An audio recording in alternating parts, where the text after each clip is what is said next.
Have you ever sat in that heavy silence at a family dinner? We retell those moments honest every day, sometimes controversial. Every story is a mirror. Subscribe, join the conversation, and maybe find a little healing. Houston in late September feels like someone left the oven door open. The air outside pressed against my windows, hot and heavy, and the old AC unit in the hallway hummed and rattled, fighting a battle it had no chance of winning. In my kitchen, the air was cooler, but only because I kept it that way for them. My pink dress hung from a cabinet knob by the sink, still with the plastic tag looped through the label. I had tried it on that morning, turning a little in the hallway mirror, deciding it made me look more grandmother of the groom than retired widow. The matching shoes waited by the door, toes pointed toward the world like they could not wait to be worn. On the table next to a half-empty mug of coffee, my phone lay face up. Jason's contact photo smiled at me, a picture I had taken when he was 20 and had no idea what a late fee was. I wiped my hands on a dish towel that did not need wiping and picked up the phone. My thumb hovered over his name. Brooke sat in my living room, one leg crossed over the other, on the beige sofa I had bought them last Christmas. She was scrolling through her own phone, one manicured finger running down the screen. The glow lit her cheekbones a pale blue. Jason's still in the car, she had said when she came in without knocking 20 minutes earlier. He's making calls. Calls, I thought. To florists, to caterers, to someone standing at the altar asking why his mother was not there yet. I took a breath and pressed the green button. He picked up on the first ring.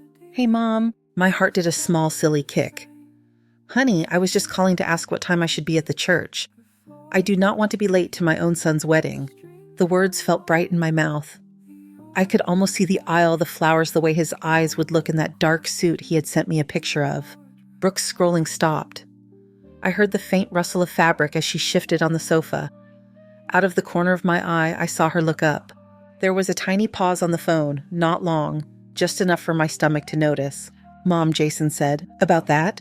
Brooke's voice cut through the kitchen from the living room, smooth and cool, the way iced tea sweats in a glass. "Oh, Evelyn, I can answer that." I turned. She was watching me now, phone forgotten on the cushion beside her. Her lips curled into something that was not quite a smile. "We actually got married yesterday," she said. "Just a little ceremony, just family, just our people." The AC kept humming. Somewhere outside, a car drove by with the bass turned up. Inside my chest, everything went very quiet. "Yesterday," I repeated. Jason said something on the phone, low and muffled against his palm. He was still on the line. I could hear his breath. "Yeah." Brooke's eyes did not leave my face. It was super intimate, very small. You know how Jason hates big crowds. My fingers tightened around the phone. The plastic felt soft, like it might bend. I looked at the pink dress by the sink, at the shoes waiting by the door, at the white envelope tucked under the salt shaker with $1,000 in cash for their wedding gift. I heard myself ask too calmly, "Your parents were there?" "Of course," Brooke said. "My mom would have died if she missed it." She laughed a quick little exhale. "My brothers, too. It was perfect." My ears rang. In the ringing, I could still hear the AC, the low buzz of the refrigerator, the faint clink of ice in the glass Brooke had poured for herself when she came in. Jason's voice came through the phone, thin and hurried. "Mom, it was just easier that way. Less stress. We are doing the paperwork on Monday anyway, and like the big party can be later, all right. It was just us and a couple of witnesses." Brooke's eyebrows lifted as if she had just heard something mildly amusing. She crossed her arms, settling deeper into the cushions I had paid for. I thought of the call I had made to my sister Diane in New Mexico 2 weeks earlier, telling her about the upcoming wedding, about how excited I was. I had described the dress, the way the fabric caught the light like it mattered. I thought of the way I had cleaned this house from top to bottom the day before, wiping the baseboards on my knees, just in case they stopped by after the ceremony. Just in case they wanted to take pictures with me at the little oak table I had bought when Mark was still alive. "Just your people," I said. Brooke's smile sharpened. "You know what I mean." Jason started talking again. "Mom, please do not make this a thing. It was last minute. We just wanted it to be about us." The phone felt heavier by the second. I set it on the table, switched to speaker, and pulled out one of the kitchen chairs to steady myself. "You paid for her dress with that money," a small voice in my head whispered. "And for their couch? And for their air conditioning repair, and for their groceries when their fridge was empty." Out loud, I said nothing. Brooke looked away first. "We have to go," she announced, standing up. She smoothed her sundress over her hips and picked up her purse. "We need to meet my parents for brunch. They are taking us out to celebrate." Celebrate. Jason's voice crackled through the speaker. I will call you later, Mom. Okay, love you. The words hung there, no weight to them at all. Sure, I said. My voice sounded strange in my own kitchen. Go enjoy your brunch. Brooke walked past the pink dress without looking at it. When she reached the front door, she paused. Her hand brushed the hook where my spare keys hung the extra set I had made for them after a particularly bad storm 2 years ago. You know we are going to take care of you someday, right? She said over her shoulder. We are all one family. I looked at her at the keys at the ring of metal that meant my house was not really mine when it came to them. I know, I said. She opened the door and left. The heat rushed in for a moment before the AC pushed it back again. The door clicked shut and the house swallowed the sound. I stood there alone in my kitchen, with my dress hanging by the sink, my shoes by the door, my mug of coffee now completely cold. On the table, Jason's name still glowed on the phone screen. I reached down and ended the call. For a full minute, nothing moved. Dust floated in the strip of sunlight on the floor. The refrigerator hummed. A truck down the street backfired. Then I pulled out the chair and sat at the table. The envelope with their wedding gift was still under the salt shaker. I slid it out and opened it, counting the crisp bills like I was dealing cards to myself. 1, 2, 3, 10. I had taken that cash out of my savings the day before, thinking it would look nicer in a little box than a check in an envelope. I had imagined Jason's face when he opened it, the way his shoulders would relax, the way he would say, Mom, you did not have to. I put the money back in the envelope and closed it. My eyes drifted to the phone. There was a notification from Facebook. Without quite deciding to, I picked it up and tapped the icon. Brooke's profile came up first. She had posted an album 12 hours ago. Married, the caption read, followed by a ring emoji and a heart. I pressed the photos one by one. Jason in a navy suit I recognized from the picture he had texted me weeks ago. Brooke in a lace dress, sunlight catching the veil. Her parents' arms around them laughing. Her brothers with champagne flutes raised. A cake with white frosting and a gold topper that said Mr. and Mrs. Hart. In photo after photo, Jason looked relaxed, happy, like someone whose life was completely taken care of. My thumb hovered over the little heart under the post. For a second, habit won and I tapped it. The red icon flared, then my stomach twisted, and I held my finger down again until it disappeared. The mug beside me smelled bitter. I took a sip anyway. It was lukewarm and tasted like something burned. That night, I showered, took off the pink dress, hung it carefully back on the hanger, and closed the closet door. I pulled on an old t-shirt and lay in bed with the TV on mute, images flickering silently on the screen, while my thoughts went elsewhere. When the phone rang the first time, I did not move. It vibrated its way across the bedside table and stopped. A few minutes later, it buzzed again, Jason's name, then Brooke's, then unknown. I turned onto my side and watched the shadows of the ceiling fan blades crawl along the wall. I did not cry. Not yet. Eventually, exhaustion pulled me under. My last clear thought was of Jason at 5 years old, standing on a chair to reach the counter, flour on his cheeks as he helped me stir brownie batter, telling me I was the best mom in the world. By the time I woke up, the house smelled like stale air and old coffee. Sunlight was already leaking around the edges of the blinds. My head ached as if I had been drinking even though I had not. I went to the kitchen on autopilot, poured water into the machine, measured out the grounds.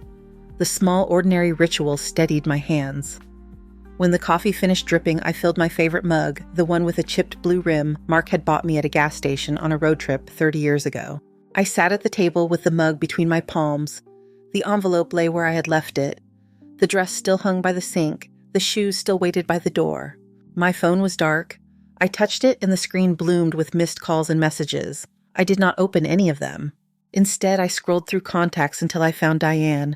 She picked up on the second ring. Evie. You are calling me this early. What happened?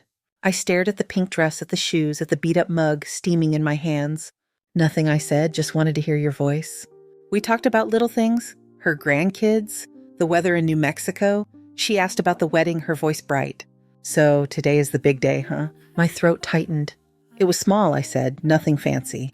She was quiet for half a second, long enough for me to know she heard something underneath my words. Then she let it go the way sisters sometimes do.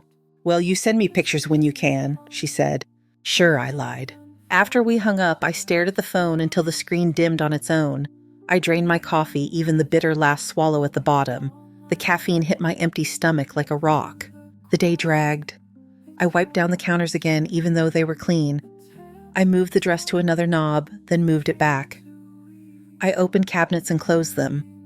The house had never felt as large as it did that afternoon, every room a small rejection.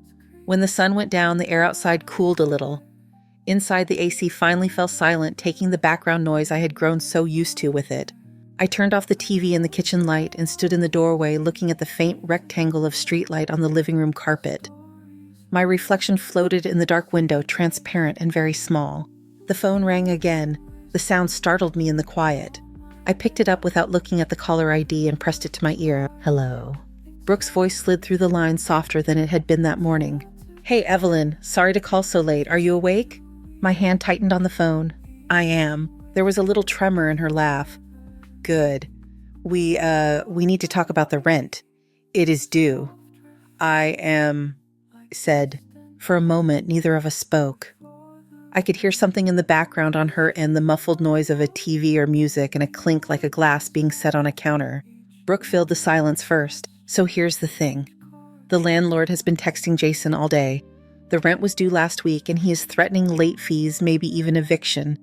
You usually send it by now, so I figured maybe you just forgot, which is totally understandable. It happens. I looked around my dark kitchen. The only light came from the small lamp over the stove, throwing a weak yellow circle over the sink, and the pink dress that still hung there like a guest who did not realize the party was over. I did not forget, I said. There was a tiny pause. I imagined her blinking. You did not. She tried to laugh. Then maybe the bank messed up because he is really on us. I can text you his number if you want to yell at him. I did not send it, I said. This time the silence was longer. I could hear her breathing. My own pulse sounded loud in my ears. Evelyn, she said slowly. You always send it. It is only $500. You know we are tight right now. We just got married. We have a lot going on. I know exactly how much it is, I said. I have known every month. She shifted tone softer. I could picture her tucking a strand of hair behind her ear the way she did when she wanted to sound reasonable. Then what is going on? If you are mad about yesterday, we can talk about that. We did not mean to hurt your feelings. The ceremony was just very last minute. You did not miss anything big, I promise. My fingers pressed into the edge of the table. The wood felt solid under my hand. I focused on that. Brooke, I said. Yesterday you told me you had your wedding with your people. Your family. Your words. That is not what I meant, she said quickly. You know you are important to us. I thought about her parents raising their glasses in that picture. About the way Jason had looked at her, not once glancing toward a camera for a shot, with his mother who was not there. I do not think I do, I said. She sighed, a breath rushing through the receiver. Look, can we please not do this over the phone at night? Jason is exhausted. I am exhausted. We love you. We are all family. And right now, family helps each other. The rent is due. The landlord is breathing down our necks. Can you just send it and we can have dinner this weekend and talk everything out like adults? I thought of the words she had used that morning. Our people. Here's the thing, I said, and I was surprised by how even my voice sounded. I realized something today. What she asked. I realized I do not forget things like that. I realized I have been helping your people for 3 years. Paying your bills, filling your fridge, fixing your air conditioning, buying your furniture. Her tone sharpened just a little. We never asked you to do all of that. You wanted to. You asked, I said. Maybe not with those words, but you did. She was quiet. In the silence, I heard my own breath, the tiny tick of the cooling kitchen, a car passing outside. I did not send the rent, I said again, because I'm going to start doing something different. I decided I am only going to help my people. She let out a small, incredulous sound somewhere between a scoff and a laugh. What is that supposed to mean? You said yesterday was for your people, I said. So from now on, my money is for mine. On the other end of the line, I heard the sharp inhale she took. When she spoke, her voice had lost its softness. Evelyn, you cannot be serious right now. This is exactly what I meant. You are taking everything the wrong way. You are overreacting. You are upset about one little ceremony and punishing us with a roof over our heads. That is not fair. Fair, I repeated. I thought of 30 years of rent payments Mark and I had made ourselves. Of the 2 jobs I had worked when Jason was a baby, falling asleep at red lights, just to keep our house. You have had 3 years of fare, I said. You have had 3 years of help. You have had 3 years of me putting you first. Brooke's tone slid into something almost pleading. Please do not do this. If we get behind it, messes up everything. The landlord calls my parents. They already think we cannot handle it. Jason is stressed. We are counting on you. You have always come through for us. That was the truth, and that was the problem. I am sure you will figure something out, I said. Good night, Brooke. Wait, Evelyn, do not hang up. We need that money. We are your kids. The word kids landed wrong in my ear. The man on the other end of that dependence was 35, not 5. Good night, I said again. I ended the call and set the phone down carefully beside the cold mug as if it might break. For a long time I sat there in the half-dark. The fridge cycled on then off. In the distance a dog barked. My hands trembled slightly, whether from nerves or anger or the coffee, I did not know. The feeling in my chest was not the soft, heavy ache that had followed me all day. It was something harder, like a door closing. Sleep did not come easily, but it came. When it did, it was thin and restless. In the morning, the world looked almost normal again. Birds chattered in the pecan tree out front. The sky was a clear, pale blue. My knees complained when I swung my legs out of bed. I shuffled into the bathroom, washed my face, stared at the woman in the mirror. Same lines around the mouth, same gray at the temples, something new in the eyes. In the kitchen, I made coffee and drank it hot this time. The mug warmed my hands. I watched the first light hit the pink dress by the sink. It glowed faintly, its color too bright for the room. The envelope was still there, so was the phone. I pushed the envelope to the side and pulled a drawer open. In the back, under a stack of takeout menus and a faded birthday card from Diane, was a small spiral notebook and a pen. I set them on the table and opened the notebook to a blank page. Rent, I wrote at the top. Groceries, utilities, emergencies, birthdays, holidays, random. One by one, I started filling in numbers from memory.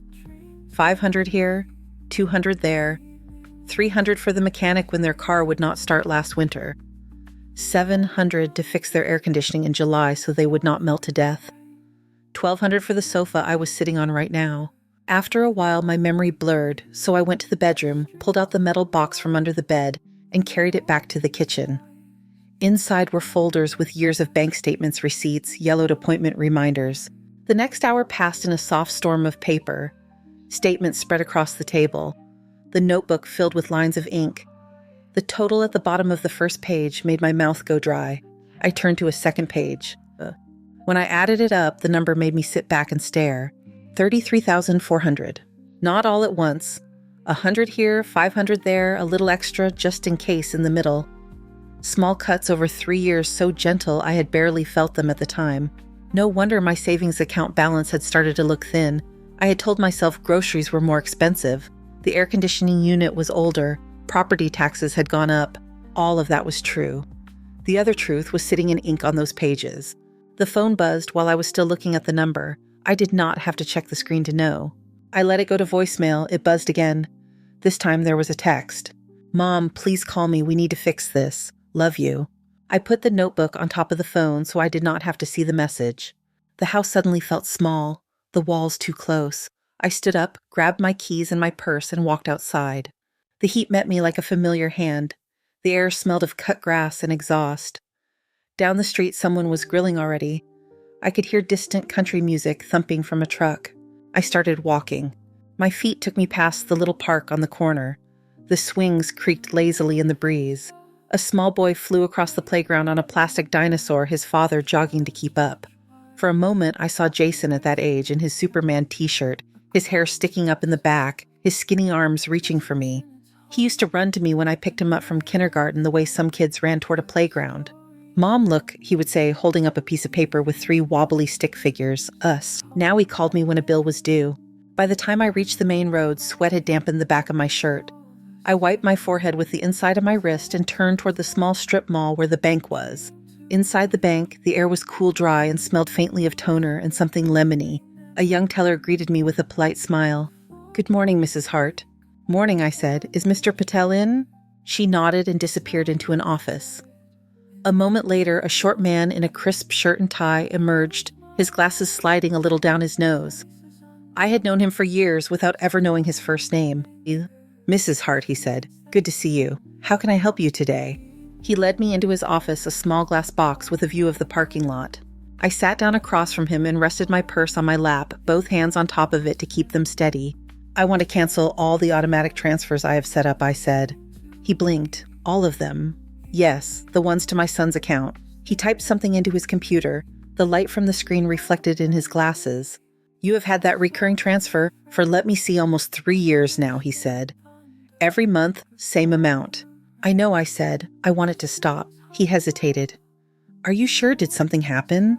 His question was simple. There was concern in it, but no pressure. I realized I am retired, I said, and he is not. Mr. Patel's mouth twitched almost a smile. He turned back to the screen and clicked through several windows. All right, he said. We can cancel the automatic transfers effective today. You will not be billed again unless you initiate it yourself. He tapped a few more keys, then looked up. There is also something else we can do, he added. We can put a note on your account. If anyone comes in asking about your balances or tries to make changes without you here, we will not give any information and we will call you directly. Anyone, I repeated, including my son. Anyone, he said. I felt something loosen in my chest, a knot I had not known was there. Yes, I said, do that. He printed some forms and slid them across the desk for me to sign. As my pen scratched over the paper, a strange lightness crept into my shoulders. When I stepped back out into the parking lot, the heat hit me again, but it felt different. My phone buzzed in my purse. I did not reach for it. On the walk home, the sun climbed higher. The light was harsh, but the sky was clear. Cars rolled past. Someone honked.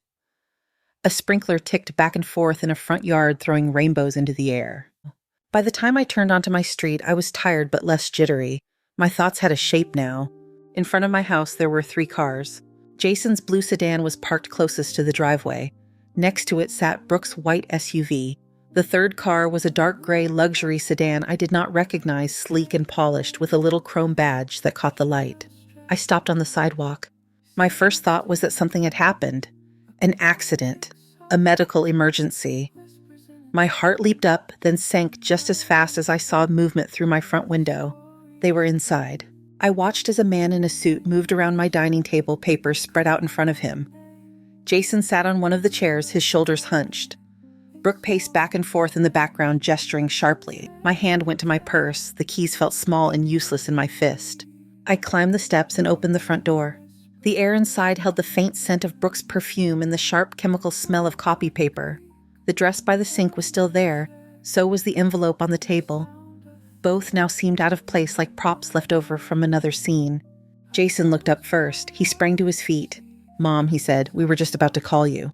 Brooke turned the color high in her cheeks. The man in the suit straightened, smoothing his tie. He had a good haircut and a tan that did not come from Texas sun. Mrs. Hardy, he said, stepping forward with his hand extended. I am Greg Patton. I am an attorney. Jason and Brooke asked me to come by so we could all sit down and talk about some things. I did not take his hand. What things? I asked. He lowered his arm without missing a beat. About your situation, he said. Your finances, your future care. They are concerned.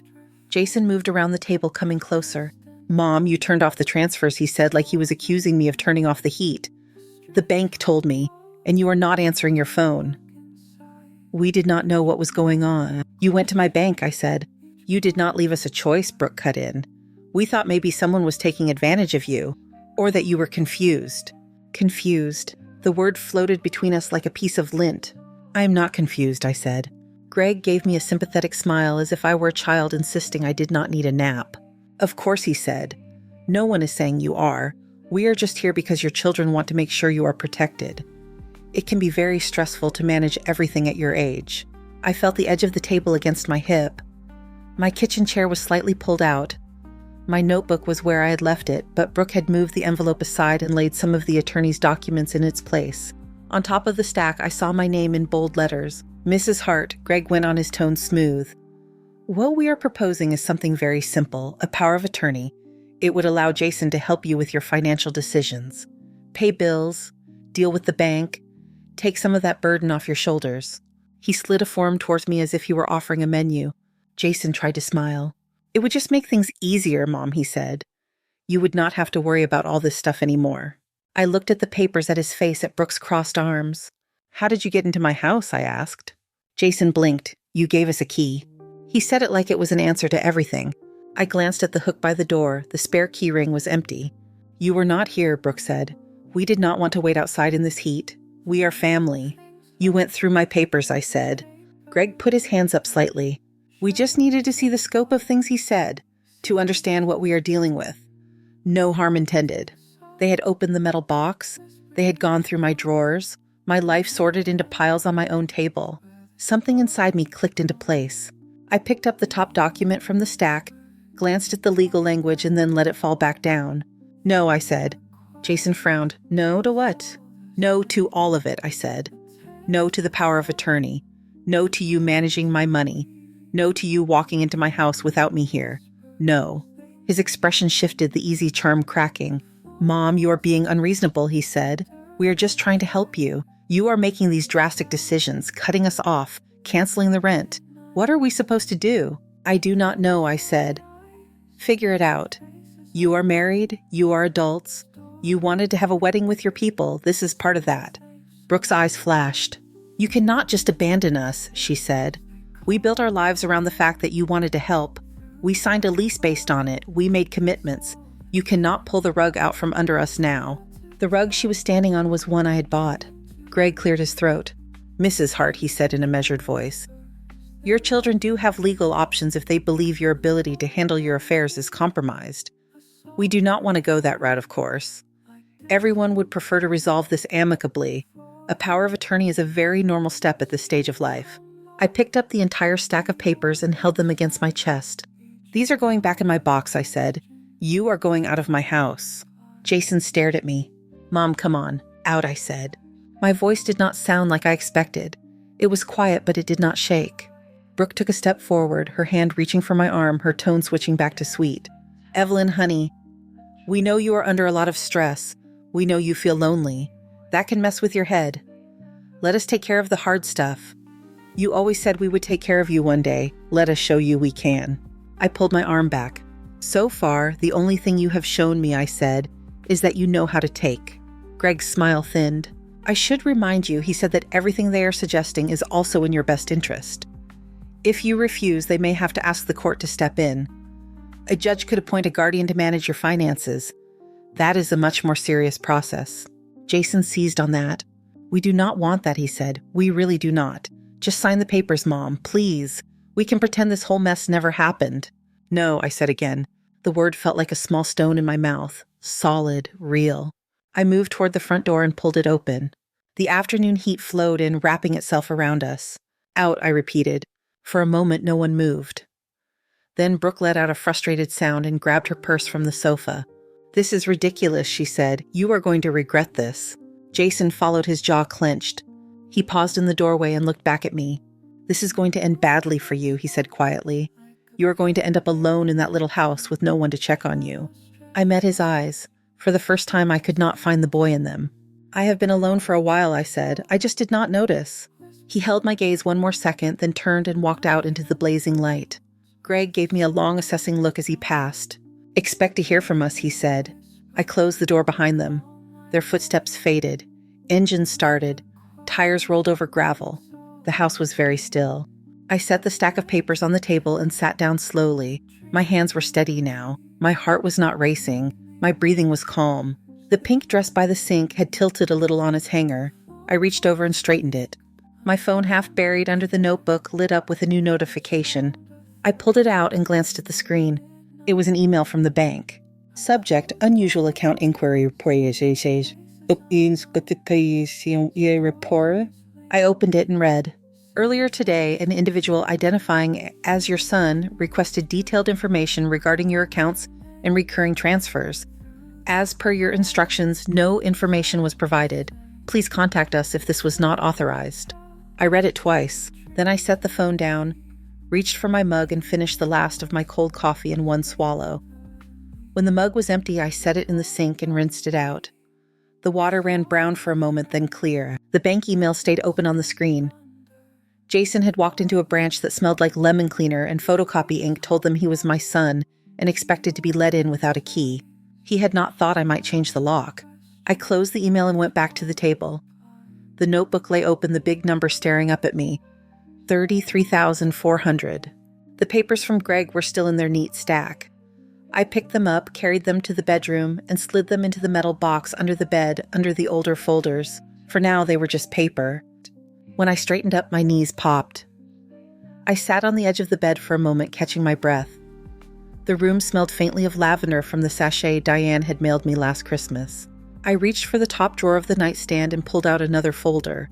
Inside were documents from 7 years ago when Mark died. His will, the life insurance paperwork, a business card cream-colored with a name in small black letters.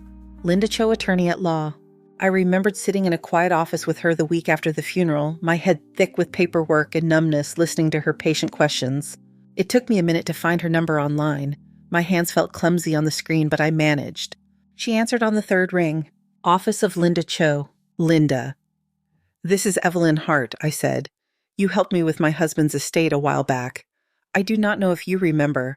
There was a pause, then a warm recognition. Of course I remember, she said. Mrs. Hart, how are you?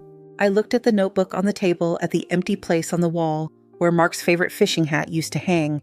I think I need help again, I said. 2 days later, I sat in that same office. The furniture had changed. The chairs were newer. The big potted plant in the corner was different, but the light was the same, soft, through the frosted glass, the air smelling of coffee and printer ink. Linda sat across from me at a round table, her dark hair pulled back, reading glasses low on her nose. She spread my bank statements and notes out in front of her like a puzzle. So, she said after I finished, your son and his wife came into your home without you. They went through your private documents, brought an attorney, and tried to get you to sign a power of attorney on the spot. Yes, I said. And when you refused, they mentioned court and guardianship. Yes. Linda sat back. She was quiet for a moment. Outside the window, a delivery truck backed up, its beeping faint through the glass. This is not just about money, she said finally. This is pressure. It is control. It fits what we call elder financial abuse. The words landed gently. They fit the shape of something I had felt but not named. I let it happen, I said. The shame tasted metallic in my mouth. I kept saying yes. You trusted your son, she said. That is not a crime. What matters is what you do now. She tapped the notebook with one finger. You have done half my work for me. These records are good. We are going to need every transfer, every check, every message where they asked for money. Screenshot the texts. Save the voicemails. Keep a written log of any contact from now on. I nodded. The list steadied me. I also want you to think about practical safety, she went on. Change your locks. Get a security system if you can afford it. Do not let them in unless you want them in. If they come back with more papers, you do not sign anything. You call me. Something in my chest eased at the way she said it. You call me. Is there anything they can do right now, I asked, legally? They can try, she said. They can file for guardianship, claim you cannot handle your own affairs. That would require medical evidence and a judge's approval. It is not easy. It is also not a threat to ignore. We will be ready if it happens. The thought made my skin go cold. I took a breath. What do I do today, I asked. She smiled slightly. Today you go home, she said. You lock your door. You start living like your money belongs to you. On the way home, I stopped at the hardware store. The bell over the door jingled when I went in. The place smelled of metal and sawdust. Rows of tools hung in neat lines. On one wall, packages of locks glinted under fluorescent lights. Tom, the owner, stood behind the counter, flipping through a catalog. He looked up when he saw me. Afternoon, Ms. Hart, he said. You here to save another broken thing? Something like that, I said. He laughed and set the catalog aside. What can I do for you? I need to change the locks on my house, I said. All of them. Front, back, garage. I want something that is not easy to copy. He whistled softly. Serious business, he said. You lose your keys? I thought of the empty hook by my door, of Jason's casual, you gave us a key. In a way, I said. He nodded, not pushing. He pulled a few packages from the wall and lined them up. These are solid, he said. We can get them installed for you tomorrow. My boy Felix does most of the house calls now. He also installs security cameras if you are interested. Cameras, I repeated. He shrugged. A lot of folks your age like them, he said. You can see who is at the door from your phone. Good for peace of mind. Peace of mind. Yes, I said. Set that up too. He called into the back, and a young man in his 20s appeared, wiping his hands on a rag. Felix had his father's eyes and a tattoo peeking out from under his sleeve. Felix, this is Ms. Hart, Tom said. She needs new locks and a camera system. Felix gave me a friendly nod. We can come by in the morning, he said. 9 work for you. 9 is fine, I said. He tapped the details into his tablet. You live on Pecan Ridge, right, he asked. Blue house, big pecan tree out front. That is me, I said. Nice street, he said. We will get you set up. Back in my kitchen, I poured myself a glass of water and sat at the table. The air felt different, as if naming future changes had already altered the space. The phone lit up before I could touch it, unknown number. I stared at it for a second, then answered. Hello. Evie, it is me. Brooke's voice was light, almost playful. Do not hang up, okay? I did not say anything. She hurried on. I know things got heated with Greg, she said. I am sorry. He can be intense. We just freaked out when the bank said you cut off the transfer. Jason was scared. I was scared. It came out wrong. I listened to the sound of her words, the apologetic shape of them, the way they wrapped around something else. We have been talking, she continued. We want to make it up to you. Why do we not have a dinner at your place this weekend, just you and us? We can cook together, celebrate. Officially, you can see the photos. We can do a whole little do-over.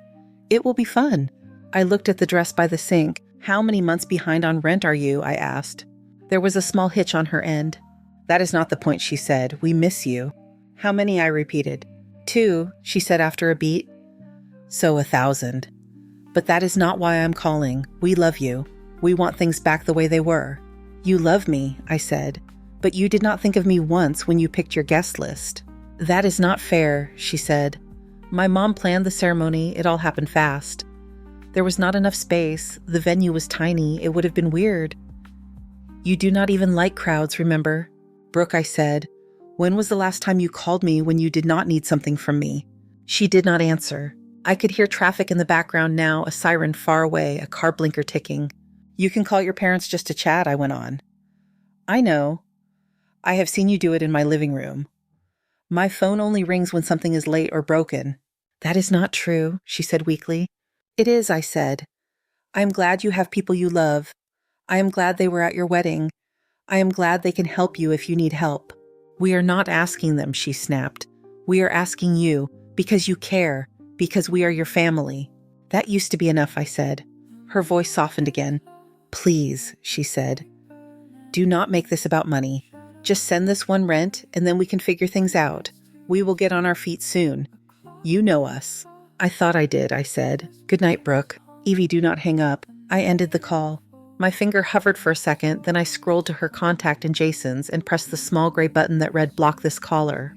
A small pop-up asked if I was sure. I pressed yes. The kitchen was very quiet after that. I could hear my own breathing, the faint rush of the AC starting up again, the far-off rattle of a garbage truck at the end of the street. A light knock sounded at the front door. For a heartbeat, my stomach clenched.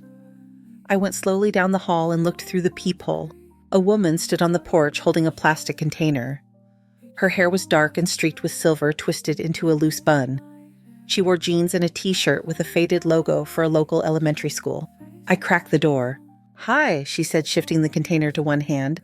You are Ms. Hart, right? I am Marisol from next door. We have waved a few times, but we have never really talked. Up close, I recognized her face from across the hedge. I had seen her watering tomatoes in her backyard, calling her dog in Spanish. I heard some loud voices the other day, she said. And then I saw those cars. I just wanted to check on you. I made extra enchiladas. She lifted the container a little. The smell hit me warm and spicy, tangy tomato and cheese. Thank you, I said, opening the door wider. Please come in. We sat at the table. I put the enchiladas in the oven on low to keep warm and poured us both iced beefy tea.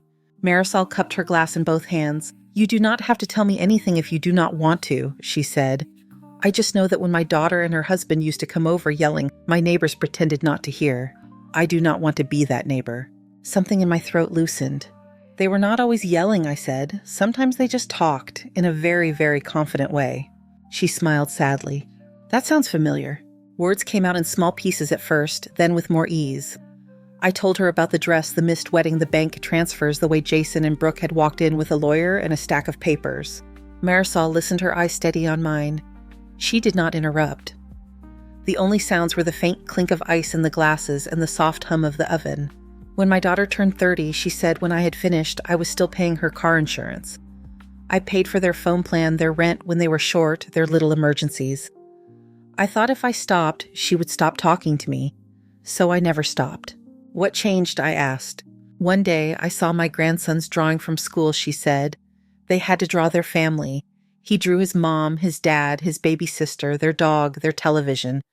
No abuela anywhere. That is when I realized I was not family. I was an automatic payment. We sat with that for a moment. What did you do? I asked quietly. I stopped paying, she said. She was furious. She said terrible things. For a while, she did not bring the kids over, but she got a second job. Her husband quit his video games and found extra shifts. After a few months, she called me. Not because she needed money. She called because she missed me. I do not know if that will ever happen with Jason, I said.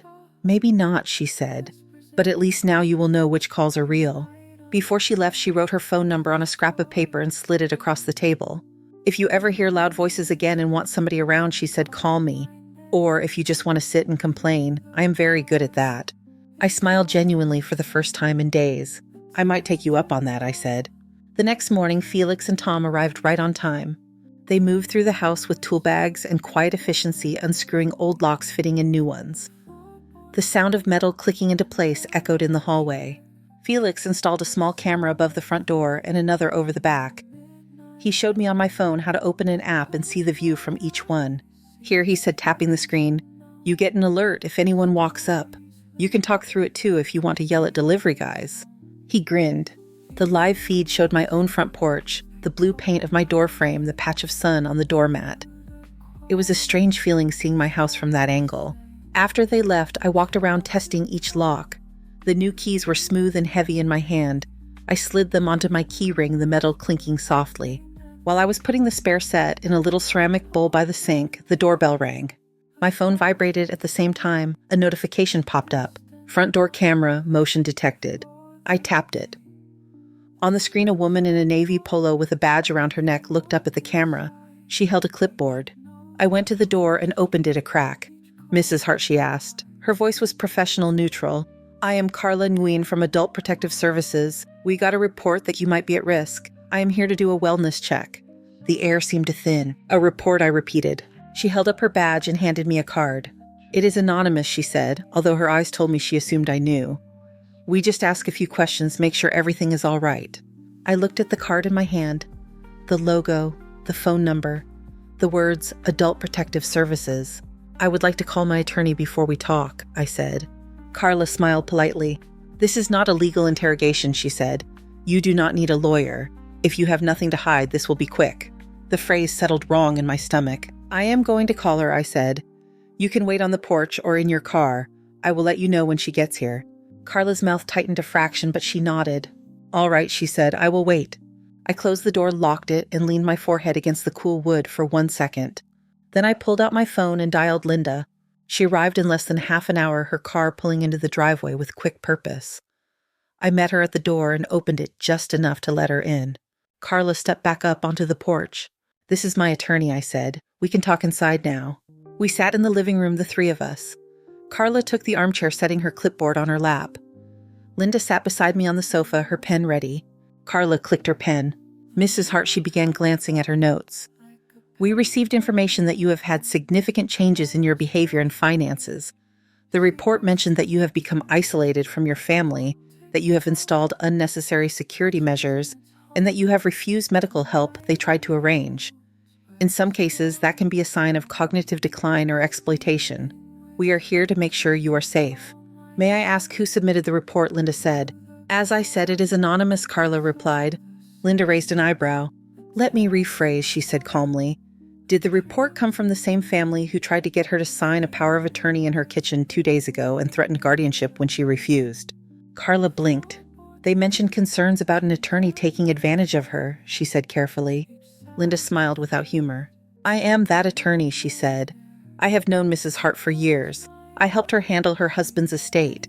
She came to me voluntarily last week because her son and daughter-in-law were pressuring her to turn over control of her finances.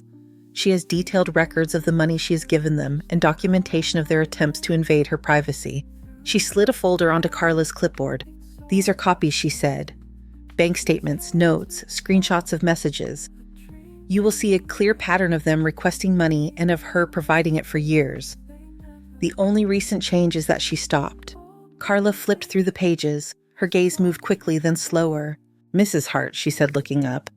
Can you tell me in your own words why you cut off financial support? Because I wanted to see if my son would still call me if I did, I said.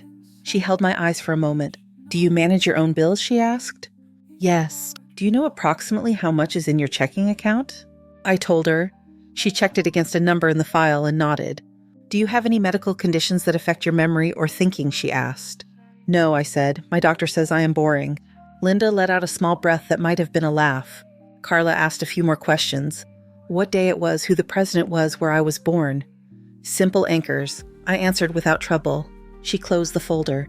From what I see here, she said, you are oriented.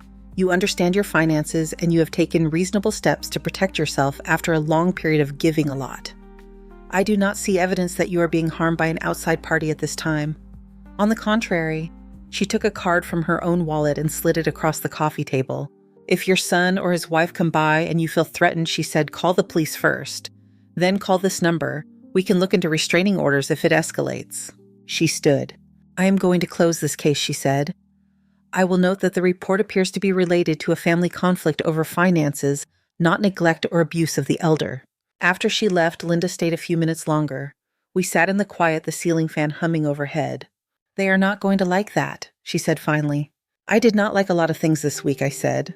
Her mouth softened. Keep writing everything down, she said. Dates, times, what they say. If they try anything else, I want it on paper. After she left, the house felt empty in a different way, less vulnerable, more like a cleared stage. That evening, I took Marisol's enchiladas out of the fridge, reheated a portion, and sat at the table with my plate. The food was warm and comforting.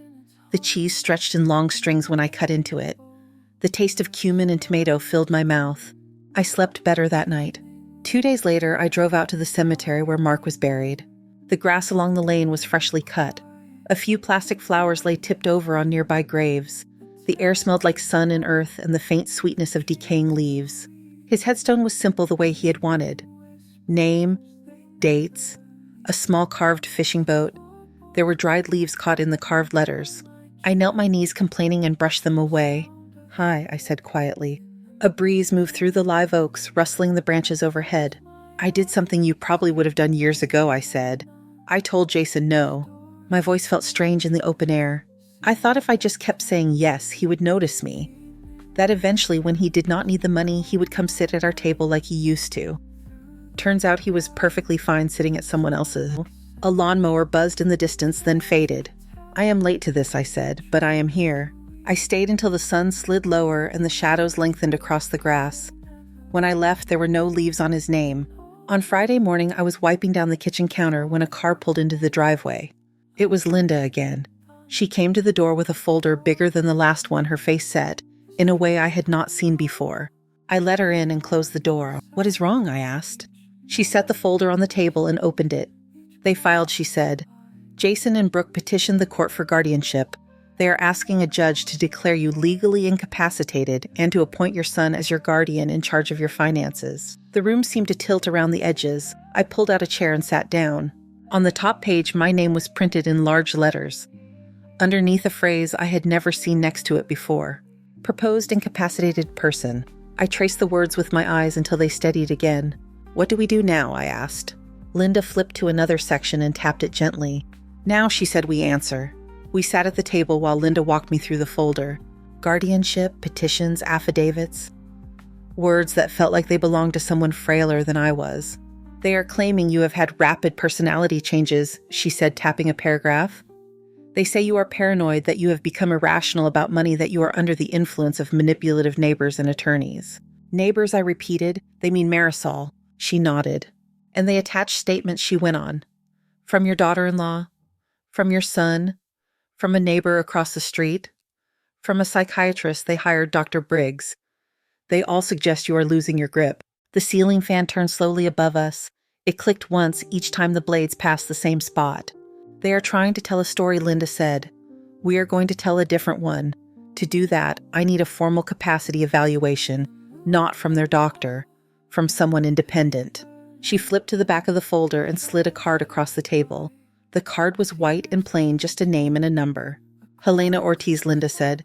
She is a geriatric psychiatrist, I trust. She's thorough. Her word carries weight in court. I picked up the card. The paper was thick between my fingers. I will go, I said. Linda nodded. I will also need to talk to anyone who can speak to your day-to-day life, she added. Your pharmacist, your banker, that neighbor Marisol. Anyone who has seen you managing things, doing normal tasks, making decisions. The pharmacist is named Eddie, I said. He signed something for Brooke without knowing what it was. We will clear that up, Linda said, and I want all your notes, every date, every transfer, every call. Bring them to my office tomorrow. That night, I did not sleep much. My mind kept circling the same loop. That word I had seen on the petition. It hovered at the edge of my thoughts like a dark stain. In the morning, I showered dressed in clean jeans and a soft blouse and drove to the address on Dr. Ortiz's card. Her office was in a low building near the medical center, the kind with 3 flags out front and too many parking spots marked for visitors. Inside it was cool and quiet. The waiting room had chairs arranged in a circle, a small table stacked with magazines, a potted plant with glossy leaves. A woman at the desk smiled.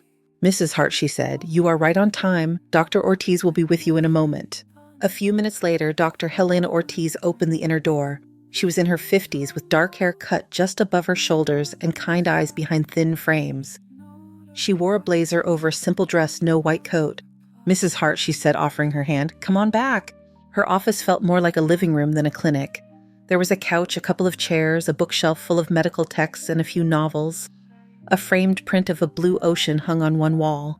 We sat facing each other. "I know this is stressful," she said. "I want you to know this is not a pass-or-fail situation. I am here to understand how you think, how you make decisions, how you are functioning. That is all." "That already sounds like a test," I said, trying to smile. She smiled back. "Let us start simple," she said. "Tell me in your own words why you are here." So I told her. Not the long tangled history, just the bones of it. My son, his wife, the money, the wedding I watched on a screen, the way my own kitchen had turned into a conference room, the papers with my name on them. "And you made a choice," she said when I finished, "to stop paying." "I did," I said. "Tell me how you came to that decision." I described the notebook, the numbers, the way the total had looked on the page. I described the sinking feeling in my stomach and the small, hard thing that had risen in its place. For 2 hours, she asked questions, the easy ones first. What year it was, where we were, the day of the week, the current president. I answered them without thinking. Then she moved to small puzzles, remembering a list of words and repeating them later, drawing a clock face and putting the hands at a certain time, counting backward by 7s. My mind creaked at some of the math, but it moved. She asked about my bills, how I paid them, when I last balanced my checkbook, what I spent on groceries roughly. She asked if anyone had ever had access to my accounts, and what I had done about that. "You changed the locks on the house," she said, making a note. "Installed cameras, canceled automatic transfers, met with an attorney by your own choice." "Yes," I said. She looked up from her pad. "Have you ever gotten lost driving in a familiar place?" she asked. "No. Forget names of close family members. I remember all the ones who remember me," I said. Her mouth twitched. Near the end, she set her pen down. "I am going to be honest with you," she said. "Based on what I see here, your cognition is very good, especially for your age. You are oriented. You remember details. You understand the consequences of your decisions. You are not impulsive. Whatever else is going on in your family, your mind is not the problem." Relief hit me so fast it made me lightheaded. "Will you tell the court that I asked?" "I will put it in my report," she said. "Linda will submit it. If I'm called to testify, I will say the same thing there." On the way out, I stopped in the restroom and splashed water on my face. The cold cleared the fog behind my eyes. The woman in the mirror looked tired but steady. The next day, Linda and I went to see Eddie the pharmacist. His store was on the corner near my house, one of those independent pharmacies squeezed between a nail salon and a bail bonds office. Bells chimed when we stepped inside. The place smelled of antiseptic and bubble gum. Eddie stood behind the counter stocking a shelf of vitamins. He was in his 40s, thinning hair, kind eyes, behind thick glasses. "Hi, Miss Hart," he said. "Need your usual." "Actually, I need a minute of your time," I answered. He saw Linda beside me and his smile faltered. "You are in trouble," he said, trying to joke with me. "Maybe you are," Linda said lightly. We moved to the end of the counter, away from other customers. Linda laid a copy of the petition on the counter and tapped the page with his name. "Mr. Ruiz," she said, "did you sign this statement?" He squinted at it. "Yes," he said slowly. Brooke brought it in. She said it was for insurance. They wanted to know her mother-in-law's medication history so they could make sure she was covered. "Did you read what you were signing?" Linda asked. "I skimmed it," he admitted. It said something about irregular medication use. I thought it meant she did not take things consistently. I told Brooke her mother-in-law did not really have prescriptions, just vitamins and the occasional pain pill. She said that was exactly the problem, that Ms. Hart was neglecting her health. She pushed the paper at me and asked me to sign to confirm she was not taking what she should. He looked at me, his face stricken. I did not think it was for court, he said. If I had known, I would have called you. I know, I said. That is why we are here.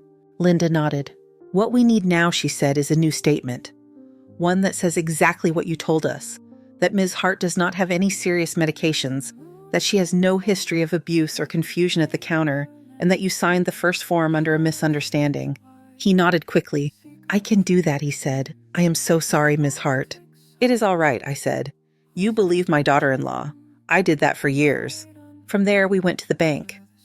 Mr. Patel provided a letter describing our meeting, my request to cancel the transfers, and his impression that I was entirely capable and clear. Marisol agreed to testify. So did another woman from her gardening group, someone I hardly knew, but who had listened to my story at Marisol's table and recognized her own mother in it. Days passed in a blur of paperwork and phone calls. Linda crafted our response, weaving my documents and the new statements into a story that felt closer to the one I recognized as my life. A court date was set. On the morning of the hearing, I woke before the alarm. The sky outside the bedroom window was still gray. My heart thudded in my chest as if I had run somewhere, even though I had barely moved. I dressed carefully. A black suit jacket that had belonged to Mark, altered to fit me after the funeral. A white blouse, flat shoes. I brushed my hair back and clipped it at the nape of my neck. In the kitchen, I made coffee and poured it into my chipped blue mug. I took 2 sips, then set it down half full. My stomach was too tight. The ride downtown felt longer than usual. The courthouse rose above the other buildings, pale stone catching the early light. People moved through the steps and doors, some in suits, some in jeans, each carrying their own bundle of worry. Inside the hall smelled of floor cleaner and coffee from a vending machine. Voices bounced off the high ceiling. Linda met me outside the courtroom. She wore a dark suit and carried a worn leather briefcase. Her eyes were sharp. "You look ready," she said. "I do not know what that looks like," I said. "Like this," she replied. We stepped into the courtroom together. The room was smaller than it seemed on television. The judge's bench sat at the far end. 2 tables faced it, one on each side. Rows of benches filled the back. Jason and Brooke sat at the table to the right with Greg. Jason's hair was neatly combed, his suit new, and a little too sleek for him. Brooke wore black again, a dress that hugged her figure, a pearl necklace at her throat. She looked like a widow. They did not come over. They watched me as I walked to the left side with Linda. My heart gave one hard beat when our eyes met. Jason looked away. Brooke did not. The bailiff called the case. Papers rustled. The judge entered. Judge Harrison was in his 60s, tall with gray hair and a lined face. His robe hung heavy on his shoulders. He looked at no one in particular and everyone at once. We stood while he took his seat. "You may be seated," he said. His voice carried easily through the room. Greg stood first. "Your Honor, we are here today because Jason Hart is concerned about his mother, Evelyn Hart," he said. "Over the past year, she has exhibited increasingly erratic behavior. She has cut off all contact with her only child, installed excessive security measures, and abruptly terminated the financial support she provided for years. We believe she is no longer able to make rational decisions and is being exploited by outside parties. We are asking the court to appoint Mr. Hart as her guardian in order to protect her from further harm." He spoke smoothly, his tone a mixture of gravity and concern. If I had been a stranger, I might have believed him. When he sat, Linda rose. "Your Honor," she said, "what has changed in the last few months is not the respondent's mind. It is her boundaries. For 3 years, Ms. Hart paid nearly all of her adult son's bills, including the rent on a home where she was not welcome. The petitioners benefited from that arrangement. When she chose to stop, they did not approach her with respect or compromise. They broke into her home with a key, brought an attorney, and pressured her to sign a power of attorney so they could control her finances. When she refused, they began building a case to portray her as incompetent. The evidence will show that Ms. Hart is fully capable of managing her affairs. It will also show a pattern of financial dependence and manipulation by the petitioners." The judge listened, expression unreadable. "We will begin with the petitioner's witnesses," he said. Greg called Brooke first. She walked to the stand, swore to tell the truth, and sat folding her hands in her lap. Her eyes glistened even before the first question. "Mrs. Hart," Greg said. "Brooke," she corrected with a small, watery laugh. "We are both Mrs. Hart now." Greg smiled as if she had made a charming joke. "Brooke," he said. Can you describe the changes you have seen in your mother-in-law's behavior over the past few months? She used to be so warm, Brooke said, her voice trembling. She would call all the time, ask how we were doing, bring over groceries, offer to help. She was like a second mom to me. We were so close. Then, out of nowhere, she just shut down. She stopped returning our calls. She canceled the rent transfer without telling us. She put cameras on her house. She called a lawyer. It was like she became a different person. Did you try to talk to her about your concerns? Greg asked. Yes, Brooke said quickly. We went over there. We begged her to explain. We brought our attorney because we thought something serious was wrong, and we did not want to handle it badly. Instead, she accused us of using her, threw us out, and cut us off. We have been sick with worry. We do not know who is whispering in her ear. Greg nodded sympathetically. How did that make you feel? He asked. Heartbroken, she said. Scared. We love her. We just want to make sure she is okay. We would never take advantage of her. From our table, Linda wrote something in her notes. When it was her turn, she approached the stand with a calm that reminded me of a teacher. Brooke, she said, you said you and Ms. Hart were very close. Yes. You called her a second mother. Yes. When was the last time you called her and did not bring up money, rent a bill, or some kind of financial problem? Brooke blinked. I do not keep track like that, she said. We talked about lots of things. Do you remember a single call in the last year? Linda said, her voice still mild, where you did not ask her for money or help with bills? Brooke opened her mouth, then closed it. I mean, she said we are a young couple. Things come up. She likes to help. That was not my question, Linda said gently. A flush crept up Brooke's neck. I do not remember the exact dates, she said stiffly. Linda nodded and turned a page on her pad. Let us talk about your wedding, she said. Ms. Hart's only son's wedding. Did you invite her to the ceremony? Brooke straightened. It was very small, she said. Last minute. It was just family. It would have been too much for her. Too much to sit in a chair and watch her son get married, Linda said. Yet your parents were there. They live nearby, Brooke said. And your brothers, Linda added. And their partners. I have seen the photos. The venue looks spacious. You told Ms. Hart and I, quote from the statement, that you invited your people to the wedding, correct? Brooke's face hardened. Those words were taken out of context, she said. What context, Linda asked, makes it kind to tell a woman who has paid your rent for 3 years that she is not one of your people? Brooke swallowed. I was nervous, she said. I misspoke. Linda let the silence stretch for a second. No further questions, she said. Jason took the stand next. He looked smaller there, even in his slick suit. He avoided my eyes as he raised his right hand and swore. Jason, Greg said, can you tell the court why you filed this petition? Because I am scared for my mom, he said. She has always been generous, but this is different. She is suspicious, angry, shutting us out. She's listening to lawyers and neighbors instead of her own family. She is making decisions that could hurt her in the long run. How did you find out she had stopped the rent payments? Greg asked. I went to the bank, Jason said. The landlord was calling. We did not have the money, and I thought it was a mistake. I asked if the transfer had gone through, and they said she had canceled it. I was shocked. She did not tell me. That is not like her. Has she always been good with money? Greg asked. Not really, Jason said. She is careless. She gives too much. She would do anything for people. It makes her vulnerable. That is why we want to step in. We do not want strangers taking advantage of her. Linda stood. Jason, she said, how old are you? 35, he said. How many years did your mother work before retiring? She asked. He frowned. Most of her life, he said. I do not know the exact number. She worked 38 years at the same company, Linda said. Paid off a mortgage. Raised you alone after your father died. Does that sound like someone careless with money? Jason shifted. She got lucky, he muttered. Let us talk about the money she has given you, Linda said. You said she gives too much. In the petition, you estimated it at around $10,000, correct? He nodded. Linda lifted the notebook I had filled at my kitchen table. By my count, she said it is over $33,400. Rent, utilities, car repairs, furniture, gifts, emergencies. Does that number sound wrong to you? Jason's eyes flicked to the notebook. I did not keep track, he said. She wanted to help. And you let her, Linda said. Every month, for 3 years. He clenched his jaw. She is my mom, he said. Yes, Linda said softly. She is. Did you ever tell her to stop? She would not have listened, he said. Did you try? Linda asked. He did not answer. Is it true that when she stopped paying, Linda went on, instead of getting a second job or moving to a cheaper place, You hired an attorney, went to her house without permission, and asked her to sign a power of attorney, giving you control over her finances. We wanted to help, he said. You wanted to keep the money flowing, Linda said. That is what you wrote in a text to your wife. I have it here.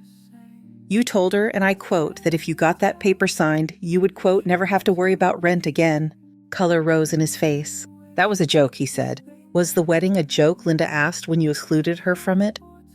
Was the anonymous report to Adult Protective Services a joke? The one that nearly opened a case against her? Greg objected. The judge sustained the objection. Linda backed off that line, but the words stayed hanging in the air. Next came Hank, the neighbor across the street. He testified about the new cameras, the new visitors, the yelling he heard. He said I was acting strange, that I used to wave, and now sometimes I did not. When Linda asked him how often he had spoken to me directly in the past 6 years, he admitted it had been once when he complained about a car parked in front of his curb.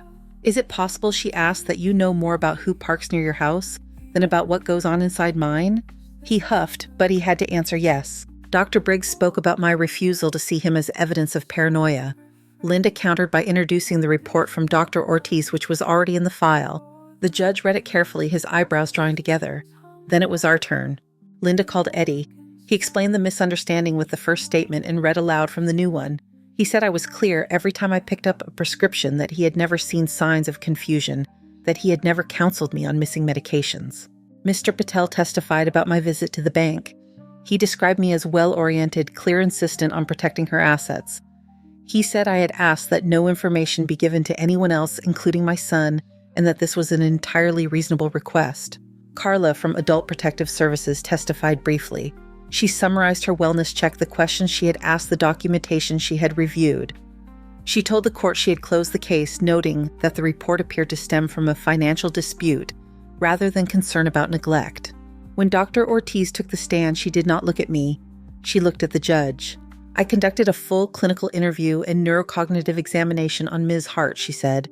Her scores on standardized tests were above average for her age group. She was able to describe her financial situation accurately. She demonstrated insight into the consequences of her decisions. There was no evidence of dementia, delirium, or any significant psychiatric disorder that would impair her capacity. In your opinion, Linda asked, is Ms. Hart capable of managing her own affairs?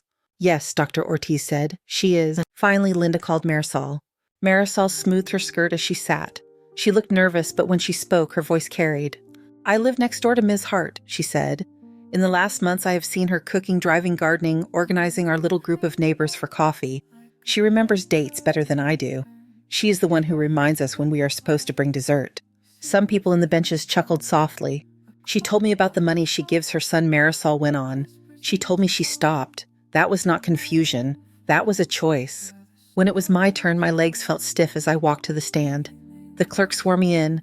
The Bible felt smooth under my hand. I sat my palms flat on my thighs to keep them still. Linda approached slowly. Ms. Hart, she said, how old are you? 69, I said. Where do you live? On Pecan Ridge, I said. Blue house with the big tree. What did you do for work before you retired, she asked. I was an office manager at a manufacturing company, I said. 38 years. I ran payroll, handled invoices, kept books that had to balance, or my boss lost sleep. Do you manage your own finances now, she asked. Yes, I said. Why did you start paying your son's rent 3 years ago, she asked. Because he asked, I said. He and his wife said they were struggling. I had money saved. I wanted to help. Why did you keep paying it, she asked. I looked at my hands. Because every time I thought about stopping, I said I pictured them on the street. I pictured him not calling. I thought if I did enough, I would be part of their life. I did not notice that the only part I was in was the part with the bills. Why did you stop, she asked. Because I added it up, I said. Because I saw the number. Because I watched my son get married on my phone. The courtroom was quiet. The judge's face was unreadable. Do you understand that by cutting off financial support, you may damage your relationship with your son, Linda asked. Yes, I said. Do you understand that he might not call you as often or at all if you're not paying his bills, she asked. Yes, I said. Knowing that, are you still choosing not to pay his rent, she asked. Yes, I said, I am. Greg stood to cross-examine. He tried to make me stumble on dates and terms, but the numbers I had lived with for years were lodged too deep. He suggested Marisol and Linda had filled my head with ideas. I told him my head was full long before they showed up. He asked if the cameras meant I was afraid of people. I said they meant I was cautious of the wrong ones. He asked if I ever forgot where I left my keys. Yes, I said, once or twice. He smiled like he had trapped me. Do you think that is a sign you cannot manage your money? I asked him back. His smile faded. No further questions, he said. When everyone had spoken, the courtroom felt crowded with words. They hung in the air like dust motes, catching the light, refusing to settle. Judge Harrison looked over the file for a long time. No one spoke. I could hear the faint rustle of paper and the hum of the air system. Finally, he set the folder down. Guardianship is a serious matter, he said. It removes fundamental rights. It is not granted because adult children disagree with their parents' choices or because they are uncomfortable with the consequences of those choices. He turned his gaze to Jason and Brooke.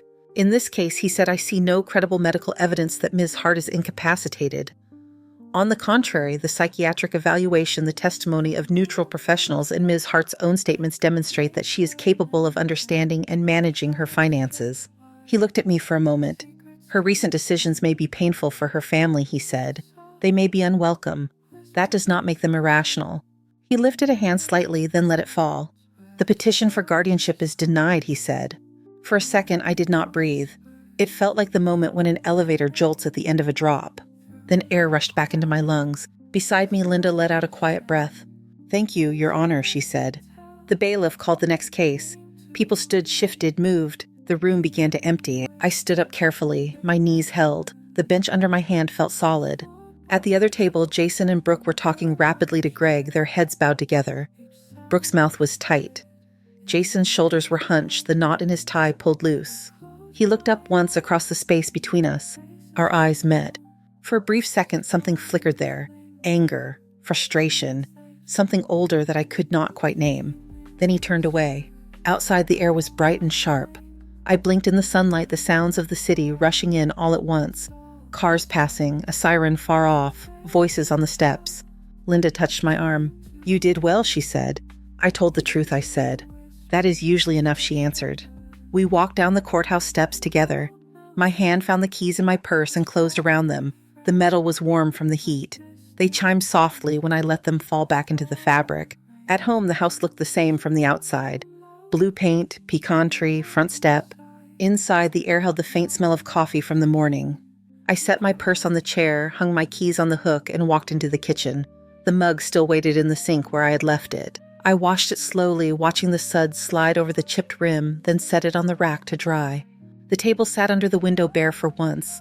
No papers, no stacks of bills. Just the wood worn smooth by years of elbows and plates and quiet mornings.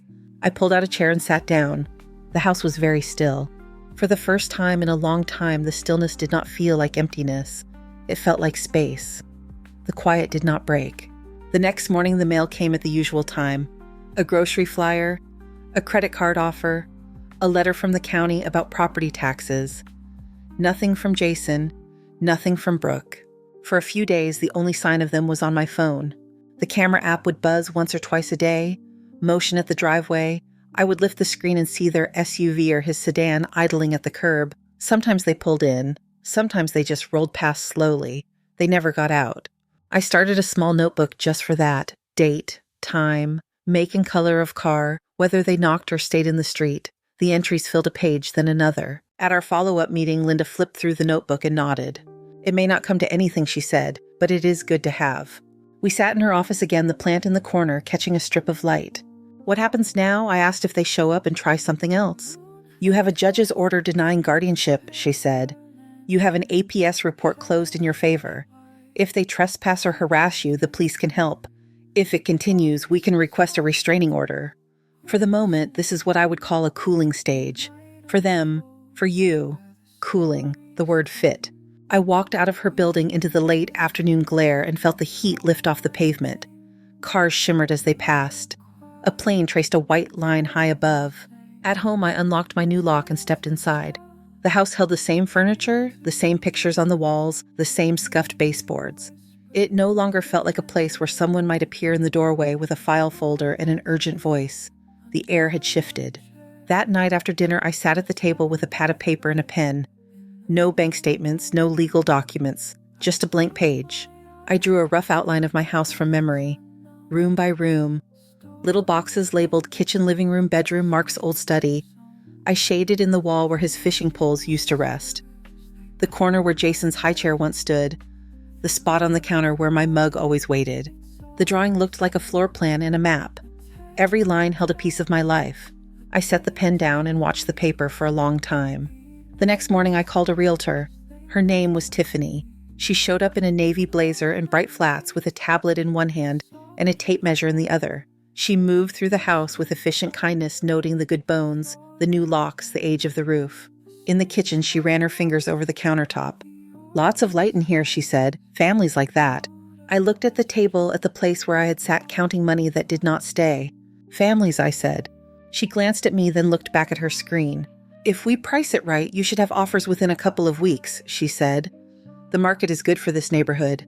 We stood on the front lawn while she snapped photos. The blue paint on the siding looked brighter than I remembered. The pecan tree spread its branches wide, throwing shade across the yard. Leaves moved in the breeze like a slow wave. "Are you staying in Houston?" she asked. "Yes," I said, "just in a smaller place, closer in." She smiled. "That sounds nice," she said. After she left, I walked through the house room by room, touching surfaces. The dresser Mark had built in the early years of our marriage.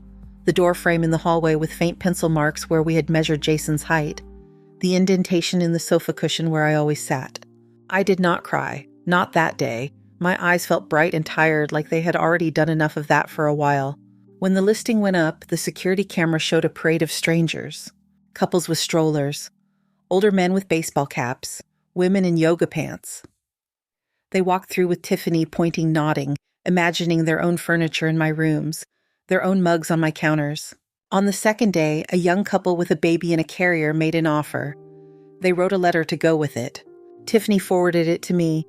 Their words were earnest.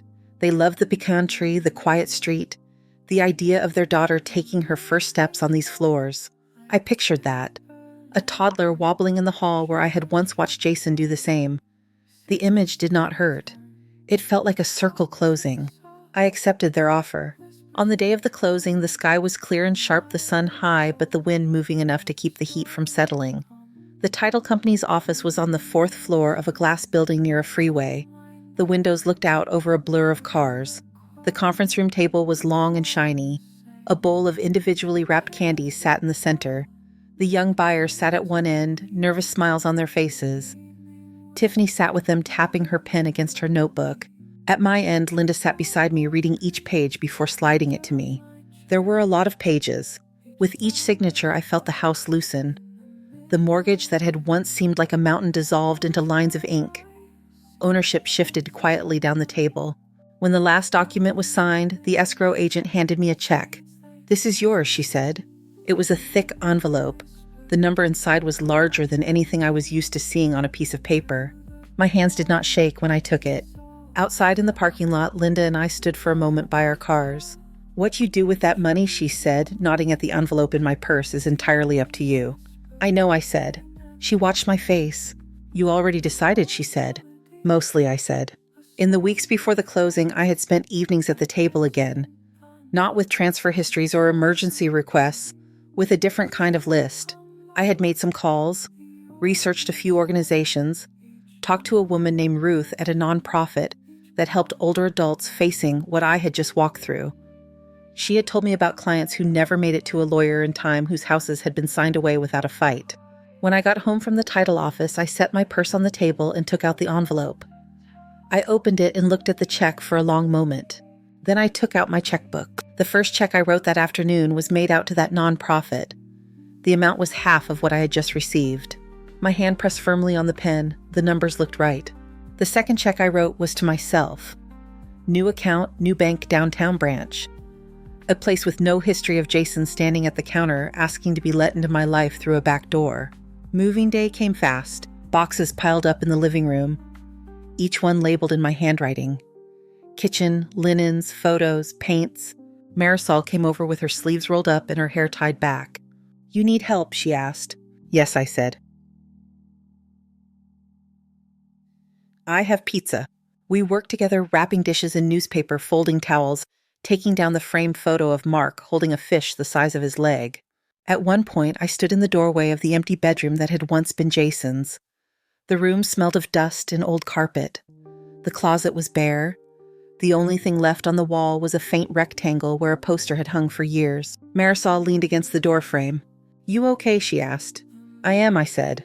We carried the last box out to the movers. Before I locked the door for the final time, I walked through the house alone. The kitchen was empty except for the fixtures. No magnets on the fridge, no mugs on the counter. The table had already gone ahead in the truck. I stepped out the back door and touched the trunk of the pecan tree. The bark was rough under my palm. A squirrel flicked its tail on a high branch and chattered at me as if I was late with something. In the front yard, the new owner's name was already on a small sign Tiffany had planted near the sidewalk. I locked the door, dropped the keys through the mail slot as we had agreed, and walked to my car. The new apartment downtown sat on the 7th floor of a brick building with a small lobby and an old elevator that made a gentle shudder when it reached each floor. The unit faced west. The windows were tall, letting in light all afternoon. From the balcony, I could see the tops of trees and the glint of glass towers in the distance. At night, the city lights flickered like a low, steady constellation. Inside, the space was smaller than the house had been, but every corner was mine. The first thing I set up was the bed. The second was the coffee maker. The third was the table. The table looked different here. Instead of sitting under a window that faced a street of single-family homes, it sat near the balcony door. The view beyond was of other buildings, stairways, balconies with potted plants. I put the chipped blue mug in the cabinet above it. I hung Mark's altered suit jacket in the closet. I set a small plant in the center of the table, a green thing Marisol had pressed into my hands in a plastic pot as we said goodbye. "So your new place feels alive," she had said. On the first morning in the apartment, I woke to city sounds instead of lawnmowers and leaf blowers. A bus braking at the corner, someone's dog barking down the hall, a siren far off. I made coffee and carried my mug out to the balcony. The air smelled different up there. Less grass, more concrete, and coffee and faint exhaust. A soft breeze moved my hair at my temples. People walked on the sidewalk below with purpose. A woman in scrubs, a man in a suit, 2 teenage boys with backpacks. I leaned on the railing and watched them until the mug was empty. Days filled up gently. I found a grocery store within walking distance and learned the names of the clerks. I took the bus to the museum district one afternoon and spent hours in the cool hush of an art gallery, standing in front of a painting until my feet ached. I signed up for a painting class at the community center 3 blocks over. The first night, the room smelled of acrylic and coffee. Other women my age and older stood in front of easels laughing at their own crooked lines. The instructor walked around with a calm voice and paint on her hands. When she asked why I had signed up, I told her I had once liked to paint and then forgot that for a few decades. She smiled. "Welcome back," she said. On Wednesdays, I volunteered at a small office that helped older adults read letters from insurance companies and fill out forms. The first time I sat across from a woman whose grandson had taken out credit cards in her name, something in my chest burned, then cooled. I slid the pen toward her and showed her where to sign for help. We did not talk about lessons, we talked about steps. At night, in my new bedroom, the streetlight glowed through the blinds. The hum of the refrigerator in the little kitchen was a thinner version of the one back at the house, but it was familiar enough to make sleep easier. Every so often I heard about Jason and Brooke. Once in a call with Diane, her voice crackled over the line from New Mexico. "I ran into Cousin Maria at church," she said. "She said she saw something on Brooke's page. They moved. Place looked smaller." Another time from Marisol, who had gotten a text from a neighbor back on Pecan Ridge. "Someone else's car is in their driveway now," she said.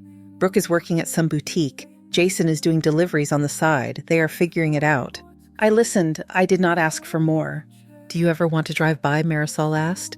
"No," I said. "I have enough screens in my head." Diane called more often now. We talked about her grandkids, her husband's bad jokes, the tomatoes in her garden. Sometimes she asked about the painting class. Sometimes she asked what I saw from my balcony that day. One evening, as the last of the sun slid behind the buildings, we were on a video call. The light on her face was warm from her own kitchen window. Mine was cooler, reflecting off the glass behind me. "Do you miss him?" she asked suddenly. "Not the one now.